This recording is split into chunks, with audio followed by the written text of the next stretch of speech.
की लकड़ी पानी में घुमाकर, लकड़ी नहीं हो तो माला तो होगी, जल में भ्रमण कराकर, जल में घुमाकर, तुलसी की लकड़ी को जल में डालकर स्नान जो करता है, मात्र घुमाना है, लकड़ी डालकर नहीं रखना है, घुमाकर अपने पूजन वाले स्थान पर रखना या पानी में पहले से घुमा लो, उस पानी को ले जाकर डालकर अमावस्या स्नान जो जीव करता है, शिव महापुराण की कथा कहती है। जितनी वर्ष में सोमती पड़ती है, सोमती अमावस्याएं पड़ती हैं, शनिचरी अमावस्याएं पड़ती हैं, सारी अमावस्या का पुण्य उस जीव के खाते में 33 कोटि देवता तुम्हारी किस्मत में, 33 कोटि देवता का काम है तुम्हारा भाग्य लिखना, और केवल एक महादेव का काम है तुम्हारे भाग्य को बदल देना। तुम्हारी जिंदगी में दुख लिखा है, कब वो सुख लिखते हैं उसका कोई भरोसा नहीं। ये सिर लोग महादेव की पिंडी को लगा देते हैं, ये सिर महादेव के शिवलिंग को लगा देते हैं। क्यों लगा देते हैं? क्यों? ये ललाट पर जो दुख लिखा है, ललाट पर जो भाग्य में तकलीफें लिखी हैं, किस्मत में जो लिखा है, बेकार कुछ लिख दिया, शिव के शिवलिंग को ये शीश लग जाए, महादेव का स्पर्श मात्र हो जाए, ललाट पर लिखा उल्टा भी सुल्टा हो जाता है। निर्माण कर कर पार्थिव गणेश का निर्माण कर कर प्रार्थना कर कर कहा, शंकर भगवान आप अपने पुत्र को लाए थे और आपका पुत्र मेरे पुत्र को लाए। जवाबदारी आपके पुत्र की है, जवाबदारी आपके बेटे की है।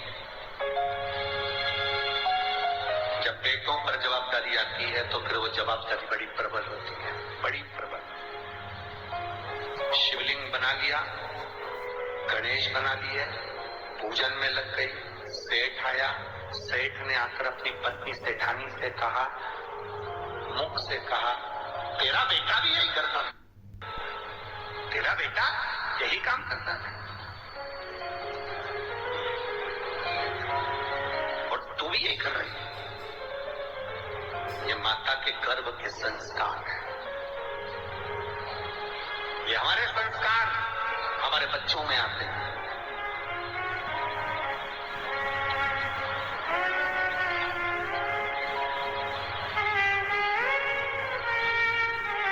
बहुत ध्यान देना, समझने वाली बात है। शुगर की बीमारी पिता को है तो बेटे को भी होगी, और बोलो जम के बेटी को भी होगी। बोलो सही है कि गलत है? डॉक्टर के पास दिखाने जाओगे तो पूछ लेगा, क्यों तुम्हारे यहाँ किसी को शुगर थी क्या, तुम्हारे यहाँ किसी को बीपी था, तुम्हारे यहाँ किसी को ये बीमारी थी? डॉक्टर पूछता है। ये बीमारी के लक्षण, बीमारी का थोड़ा थोड़ा लक्षण अपने वंश में चला आता है। अगर पिता को शुगर थी, दादा को शुगर थी, तो बच्चों में धीरे धीरे वो आएगी, आती है, वो ब्लड की बीमारी है। अगर शुगर तुम्हारे पोते तक आ सकती है तो शंकर का भजन भी तुम्हारे पोते तक आना चाहिए। शुगर अगर तुम्हारी बेटी तक जा सकती है, नाती पंथी तक जा सकती है, तो भगवान का भजन भी नाती और पंथी तक जाना चाहिए। ये ब्लड के अनुसार चलना चाहिए। वक्त बदले, बदल जाने दो, सनातन धर्म का रहना चाहिए। ये कैसे बदलता है?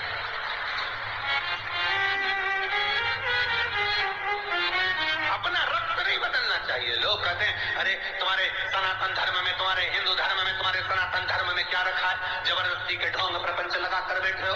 क्या रखा है सनातन धर्म में? उनसे कह देना झूठा खा लूंगा पर किसी दूसरे धर्म में नहीं जाऊंगा, अपने धर्म को महान बनाऊंगा, सनातन धर्म की श्रेष्ठता पाऊंगा, नहीं भटकूंगा। क्यों भटकूं? दूसरे धर्म के लोगों के लिए बहुत सारे देश हैं, दूसरे धर्म के लोगों के लिए बहुत सारे देश हैं, बहुत देश, पर मेरे भारतीयों के लिए, मेरे सनातनियों के लिए कोई बहुत सारे देश नहीं है, केवल एक भारत देश है। और ये बचा लिया तो बचा, केवल एक। अगर दूसरे धर्म के लोग शिवाय नमस्तुभ्यम। हर हर महादेव। पूज्य प्रदीप मिश्रा जी ने अमावस्या के बहुत अच्छे और अचूक उपाय बताए हैं।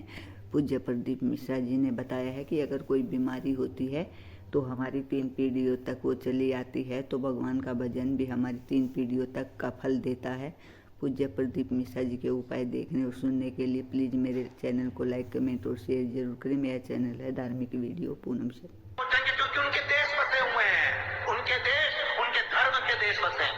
पर कोई भारतीय देश एक आध बता दो, एक आध देश का नाम बता दो जो भारतीय हो, जो सनातनियों के लिए, भारतीयों के लिए केवल एक देश, और ये भारत देश। इसकी सिवाय कुछ नहीं। कहाँ जाओ? अपना घर छोड़कर कहाँ जाओगे? इसी में रहना।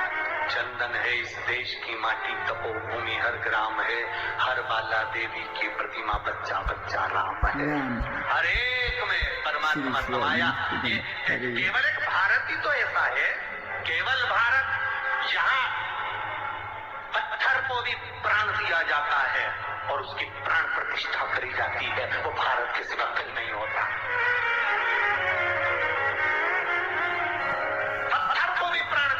वो भारत के सिवा कहीं नहीं होता।